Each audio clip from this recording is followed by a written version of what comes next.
सच्चाई ये है कि आज अगर डर खत्म हो जाए, मोदी को इतनी गालियां मिलेंगी कि मोदी सुन नहीं पाएंगे। लेकिन 7 में से 5 शुक्रवार है जी। अगर आपने ध्यान दिया हो। 5 शुक्रवार क्यों रखे गए हैं?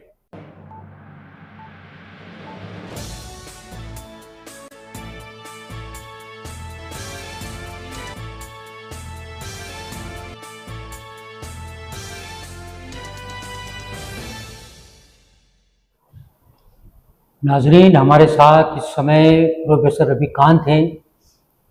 प्रोफेसर रविकांत तारुफ के मोहताज नहीं हैं, देश का जाना माना चेहरा है, चिंतन मंथन इनका काम है। हम रोज़ाना इनको किसी न किसी टीवी चैनल पे भी डिबेट करते हुए देखते हैं। इनके अल्फाज में जो गर्मी होती है, लहजे में जो तेज़ाबियत होती है, उससे इस बात का पता चलता है कि उनको अपने नज़रिए पर कितना एतमाद और कितना भरोसा है। प्रोफेसर रविकांत साहब, आप 2024 के गर्भ में क्या देखते हैं? मैं चुनाव के संदर्भ में बात कर रहा हूँ। देखिए, ये चुनाव सीधे तौर पर मैं कहूँ तो संविधान बचाने और लोकतंत्र को बचाने का चुनाव बन गया है।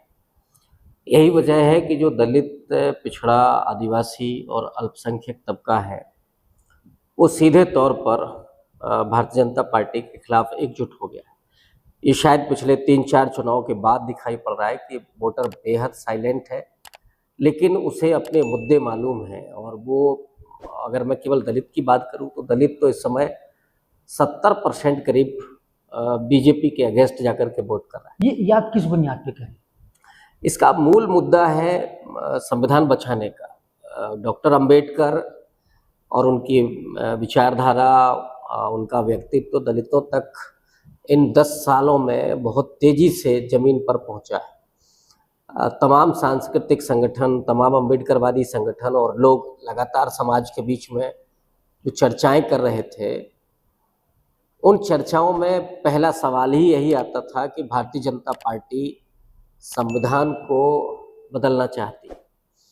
आरएसएस के 100 साल पूरे हो रहे हैं 2025 में। उनका सपना हिंदू राष्ट्र बनाने का था, और हिंदू राष्ट्र के प्रति डॉक्टर अंबेडकर ने बहुत पहले ही चेता दिया था दलितों को। 1940 में उन्होंने बीबीसी को इंटरव्यू देते समय कहा था, फिर अपनी किताब Pakistan the partition of India में लिखा था कि अगर हिंदू राष्ट्र बनता है तो दलितों के लिए सबसे बड़ी आपदा होगी, इसलिए किसी भी कीमत पर इसे रोका जाना चाहिए। पिछले 10 साल में, और ख़ास करके मैं कहूँ 5 साल में, ज़मीन पर लगातार इस बात को लेकर के चेतना पैदा की जा रही थी। और वो जो कॉन्शियसनेस थी कि आरएसएस और बीजेपी संविधान को ख़त्म कर सकते हैं, नरेंद्र मोदी ने जब 400 पार का नारा दिया तो उन्होंने ये कह दिया, उनके लोगों ने, कि संविधान बदलने के लिए हम 400 पार चाहते हैं। यहाँ से पूरा जो चुनाव है वो बदल गया। दलितों ने सब कुछ छोड़, सेल्फ गोल किया आपने। डेफिनेटली ये सेल्फ गोल है, और मैं तो समझता हूँ कि उन्होंने बहुत ईमानदारी से वो बात कही कि संविधान बदलने के लिए उनको 400 पार चाहिए। लेकिन वो ये भूल गए कि दलित हो, माइनॉरिटी हो, ये तबके जो ऐसे हैं जिन्हें संविधान से जो राइट्स प्राप्त हैं, वो इसको किसी भी कीमत पर नहीं छोड़ना चाहते, छोड़ेंगे भी नहीं। लेकिन जो बात दलितों की है, उनके लिए डॉक्टर अंबेडकर बहुत एक कहें कि भगवान की तरह, ईश्वर की तरह है। तो संविधान पर हमले का मतलब है डॉक्टर अंबेडकर पर हमला। और यही कारण है कि दलित एक पूरी तरीके से मोबिलाइज हो गया। वो इस समय अपनी जाति का नेता नहीं देख रहा है, वो इस समय राशन नहीं देख रहा है, उसे दिखाई दे रहा है भारत का संविधान कैसे बचेगा, डॉक्टर अंबेडकर का विचार कैसे बचेगा। और उसके बाद कुछ और जो मुद्दे हैं उसी से सब जुड़े हुए हैं, चाहे एजुकेशन का मुद्दा हो, सरकारी नौकरियों का मुद्दा हो, आरक्षण का मुद्दा हो, या जो गरिमा है व्यक्ति की, जो इज्जत है, जो सम्मान है, ये सारे मुद्दे उसी संविधान से जुड़े हुए। संविधान है तो दलितों का सम्मान है, संविधान है तो उनके लिए आरक्षण है। ये जो अटैक किया बीजेपी ने, और मुझे लगता है कि बहुत ईमानदारी से उन्होंने इस बात को रखा, लेकिन दलितों की तरफ से जो रिएक्शन हुआ, उस वजह से ये चुनाव पूरी तरीके से बदल गया। तो रविकांत सर जी, ये बताइए, इंडिया गठबंधन जो चुनाव में कहीं नज़र नहीं आ रहा था, अचानक ये कि न सिर्फ वो नज़र आने लगा है बल्कि अब फाइट में है। देखिए तो उसकी वजह क्या ये है कि बीजेपी अपना नैरेटिव सेट नहीं कर पाई अभी तक, या उसकी वजह वो है जो आप बता रहे हैं? जनवरी में मुझे लगता है कि इंडिया अलायंस बहुत मायूस था। नीतीश कुमार जब चले गए तो उसको लगा कि अब वो सम्मानजनक स्थिति में चुनाव लड़ें। उनके बैंक अकाउंट भी सीज हो रहे थे, मुख्यमंत्रियों को जेल में डाला जा रहा था।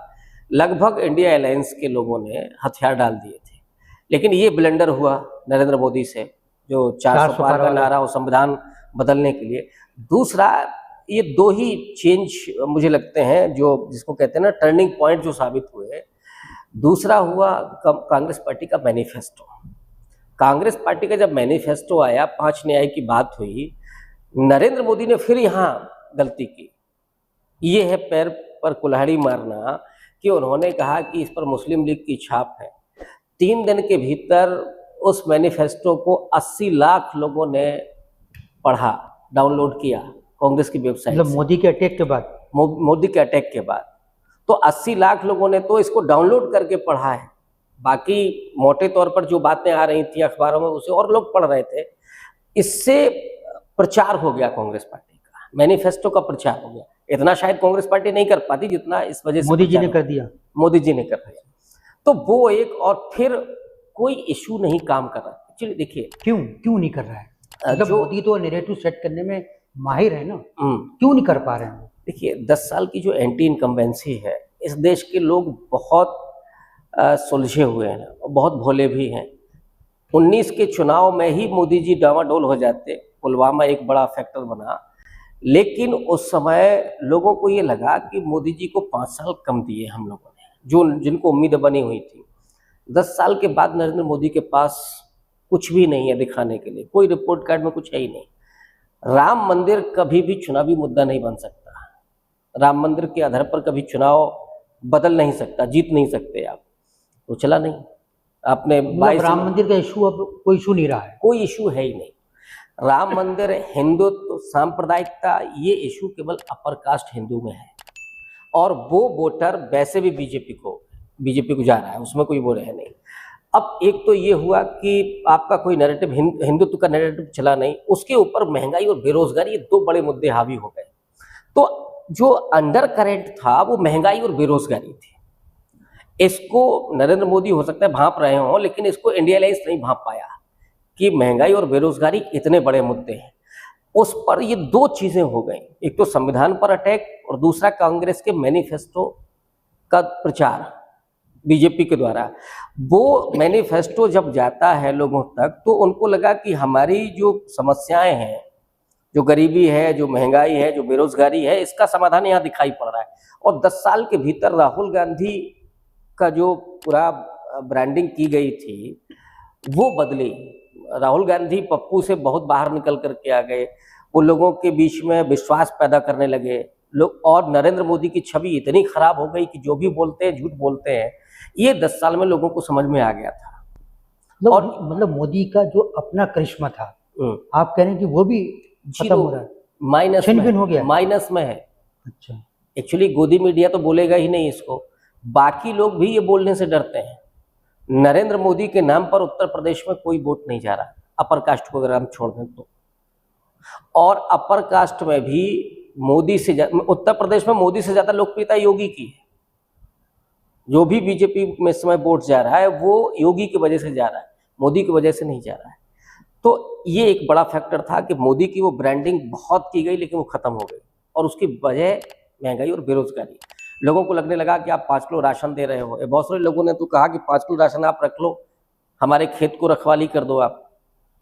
तो मुश्किलें बहुत ज़्यादा बढ़ गई, मुसीबतें लोगों की बहुत ज़्यादा बढ़ गई। और 10 साल में अब वो टॉलरेट करने की स्थिति में नहीं थे। वो चाहते थे बदलाव, और बदलाव में इंडिया अलायंस का मैनिफेस्टो, संविधान बदलने की बात जिसमें दलित सबसे ज़्यादा मुखर हुआ, इसने उस पूरे नैरेटिव को इतना हावी कर दिया कि मोदी का फिर मंगलसूत्र, फिर वो मुसलमान, फिर वो चाहे कुछ बोल रहे हो, वो अब काम ही नहीं कर रहा है। सच्चाई ये है कि आज अगर डर खत्म हो जाए, मोदी को इतनी गालियां मिलेंगी कि मोदी सुन नहीं पाएंगे, इतना गुस्सा लोगों में है। लेकिन लोग कह नहीं रहे। इस बात को मैं समझता हूँ कि हाँ वो डर है, लोग नहीं बोल रहे। तो पका पकाया मिला। ये चुनाव 2014 की तरह हो गया। अच्छा, जहां अब रिवर्स हो गया। ये भरोसा ही नहीं था इंडिया अलायंस को कि हम चुनाव में लड़ रहे हैं। अगर इनको थोड़ा और भरोसा तो और अच्छा ये करते। तो कुछ लोग कह रहे हैं ये चुनाव जनता वर्सेस मोदी हो गया। यस, बिल्कुल जनता वर्सेस मोदी। अब डॉक्टर साहब ये यूपी की तरफ आप आए हैं तो जरा यूपी के बारे में दो बातें बड़ी साफ करने की जो है चाहते हैं कि आप उसका जवाब दें। पीडीए का मतलब ये है कि पिछड़ा, दलित और अल्पसंख्यक, यानी वो अल्पसंख्यक लफ्ज़ इस्तेमाल करते हैं। और जब ये लफ्ज़ बोला जाता है तो ये पता होता है कि ये किसके लिए बोला जा रहा है, लेकिन उनके अंदर भी ये हिम्मत नहीं है कि वो उस लफ्ज़ का इस्तेमाल कर सकें। अब ये सत्ता में सबकी हिस्सेदारी की बात करते हैं, ठीक है। तो अब सत्ता में हिस्सेदारी की बात यह है कि कांग्रेस ने भी 2 मुस्लिमों को टिकट दिया है यूपी में और अखिलेश ने भी मुस्लिमों को टिकट दिया है, यानी टिकट देने में भी उनके साथ इस तरह की बात की गई है। तो पीडीए कहाँ से, पहली बात। दूसरी बात यह है कि क्या सबको ये लगने लगा है कि मुसलमान की मजबूरी है कि वो हमें ही वोट देगा, जाएगा कहाँ, इसलिए उनकी कम सुनी जा रही है, उन पर तवज्जो कम हो रही है। मोदी ने उनको आइसोलेट कर ही दिया है, लेकिन क्या इन लोगों ने आइसोलेट नहीं किया है? नहीं, डेफिनेटली आपको ऐसा ही लगेगा। और जो छोट भैया टाइप के नेता है वो इस बात को कहते भी हैं कि मुस्लिम जाएगा कहाँ, लेकिन ये आपको हर राजनीतिक दल में मिलेगा। जैसे आप बीजेपी की बात करेंगे तो आप ब्राह्मणों को आप कुछ भी बोल दें, ब्राह्मण जाएगा कहाँ, वो भी बोलते हैं, ये तो यहीं वोट करेगा। तो कुछ कोर वोटर है और उसकी आइडियोलॉजी है, उसकी कुछ मजबूरियां हैं, उसकी कुछ परेशानियां हैं। मुझे लगता है कि लोकतंत्र बेहद ये कहें कि आप संवेदनशील स्थिति में है, जिसमें बहुत सारी चीज़ों को सेक्रीफाइस किया जा रहा है, बहुत कंप्रोमाइज़ किया जा रहा है। और यही हालत मुस्लिम के साथ, वो कंप्रोमाइज़ लगातार कर रहा है। लेकिन मेरा भरोसा खास करके राहुल गांधी से है। मैं समझता हूँ कि वो व्यक्ति है जो इस बात को समझता है। नाम वो भी नहीं ले रहे हैं? नाम नहीं ले रहे, उसकी वजह है इनमें इतनी हिम्मत नहीं है कि ये माइनॉरिटी के मुद्दे को मजबूती के साथ उठा सकें। इनके पास वो थिंक टैंक नहीं है। दूसरा, इनको डर ये लगता है कि अगर हम मुस्लिम नाम लेंगे तो कहीं ऐसा ना हो कि हिंदुत्व का पोलराइज हो जाए। जबकि सच्चाई ये है, मैं जो 3 साल से कह रहा हूँ कि पोलराइज नहीं होता। एक स्ट्रेटजी मैं आपको बताऊं कि कितना महीन खेल रही है बीजेपी। चुनाव आयोग, सबको मालूम है कि चुनाव आयोग करता है कि 7 चरण में मतदान है, लेकिन 7 में से 5 शुक्रवार है जी। अगर आपने ध्यान दिया हो, 5 शुक्रवार क्यों रखे गए हैं? वो उस दिन नमाज पढ़ के वोट डालने जाएगा, लेकिन वो टोपी लगा करके जाएगा। असली खेल ये है। तो टोपी देख के फिर दूसरे को भी जोश आएगा। यस। अच्छा, ये इसके लिए मैं तो बाकायदा मैंने तो खबर भिजवाई है कि उस दिन कहिए कि उस दिन न लगा के जाए। वही कर रहा है ना मोदी, और कुछ चल नहीं रहा है। तो अब जो भी हमने 10 साल में नफरत पैदा की है उसके नाम पर हम डराते हैं। और मैं ये कह रहा हूं कि अगर आप एक दिन नहीं जाएंगे, मैं मानता हूं कि ये जाती है, लेकिन अगर एक दिन से आगे का भविष्य अगर सुरक्षित रहता है तो कोई हर्ज नहीं है। भाई आप नमाज पढ़ें, टोपी अपने अपने जेब में रख लें। मैं तो कह रहा हूँ अगर आप हो सके तो आप अपने कपड़े भी चेंज करके जाएं, 1 घंटे बाद चले जाएं। मतलब कपड़ों से ना पहचाने जाएं। भाई मोदी तो यही कर रहा है ना। तो डर इनमें ये है, ऐसा नहीं है कि वो प्रतिनिधित्व नहीं देना चाहते, लेकिन उनका डर ये है कि कहीं ऐसा ना हो कि पोलराइज हो जाए। हालांकि इसकी संभावना मैं नहीं देखता। दलित, अति पिछड़ा और मुस्लिम, इन 3 की स्थिति लगभग एक जैसी है। आर्थिक और सामाजिक एक ही जैसी स्थिति है। तो वो इनके आपस में एक दूसरे के साथ ज्यादा खड़ा होगा, बजाय इसके कि वो कहीं अपर कास्ट के खिलाफ खड़ा। अपर कास्ट के साथ नहीं जा सकता दलित आज की तारीख में। ये बात इन पॉलिटिकल पार्टीज को समझ में नहीं आती है, तो डर इनका इस वजह से है। लेकिन फिर भी मैं कह रहा हूं कि इस समय माइनॉरिटी बहुत संवेदनशीलता के साथ, बहुत सहनशीलता के साथ, बहुत कंप्रोमाइज करते हुए, अपने बच्चों के भविष्य को ध्यान में रखते हुए और इस देश के मुस्तकबिल को ध्यान में रखते हुए लोकतंत्र और संविधान को बचाने के लिए कंप्रोमाइज कर रहा है। अब डॉक्टर साहब आखिर में ये बताइए कि यूपी में बीजेपी का क्या हाल होने वाला है, या गठबंधन की कितनी स्थिति आपको सुधरती हुई लगती है? देखिए, यूपी में बीजेपी का हाल बहुत बेहद खराब है। मुझे लगता है कि 3-4 सीटें अगर आप छोड़ दें तो कहीं आप नहीं कह सकते कि बीजेपी चुनाव जीत रही है। आप कंफर्म नहीं कह सकते। लखनऊ है, बनारस है, आप कह सकते मतलब हैं 3-4 सीटें छोड़ दें, उसके अलावा बीजेपी बाकी सारी सीटें बीजेपी की फंसी हुई है। ये जो अब अगले जो 3 इन 3 फेज में तो और भी ज्यादा हालत खराब है, क्योंकि पूर्वांचल है, पूर्वांचल की 26 सीटें, और पूर्वांचल में तो कुछ है ही नहीं बीजेपी के पास। वहाँ मुख्तार अंसारी के डेथ के बाद तो और भी परिस्थितियां, खासकर दलित और पिछड़ों में, जो लोग ये समझते हैं कि मुख्तार अंसारी केवल मुसलमानों में लोकप्रिय थे, वो गलतफहमी के शिकार हैं। जितना दलित और पिछड़ों में रिएक्शन हुआ है वो इंडिया अलायंस को मजबूती दे रहा है। वहाँ से आप निकलिएगा तो अवध की बेल्ट में आप कह सकते हैं कि जैसे लखनऊ की सीट है वो ठीक है, पूर्वांचल में आप मान लेंगे कि बनारस है या गोरखपुर में थोड़ा लड़ाई होगी, लेकिन अवध में भी लखनऊ को छोड़ के बाकी और सीटों पर सब पे फाइट है, बहुत अच्छी फाइट है।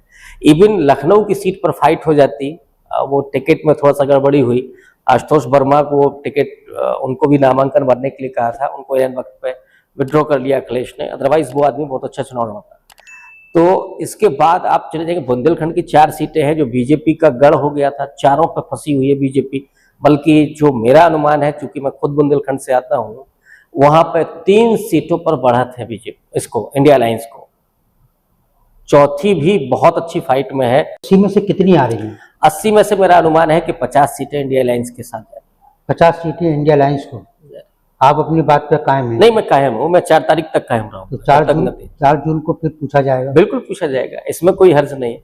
मैं जो बोल रहा हूँ उसके प्रति उत्तरदायी भी हूँ। मुझे जो जमीन पर दिख रहा है, जो मुद्दे हैं, जो लोग हैं, वो ये कह रहे हैं कि 50 सीटें इंडिया अलायंस के पास है। ये थे प्रोफेसर रविकांत जी, और इनके बारे में शुरू में जो कहा था कि राजनीति पर इनकी बहुत गहरी नज़र भी है और पकड़ भी है। उम्मीद है कि उनके जवाबों से आपको इस बात पर यकीन आएगा। आज के लिए बस इतना ही।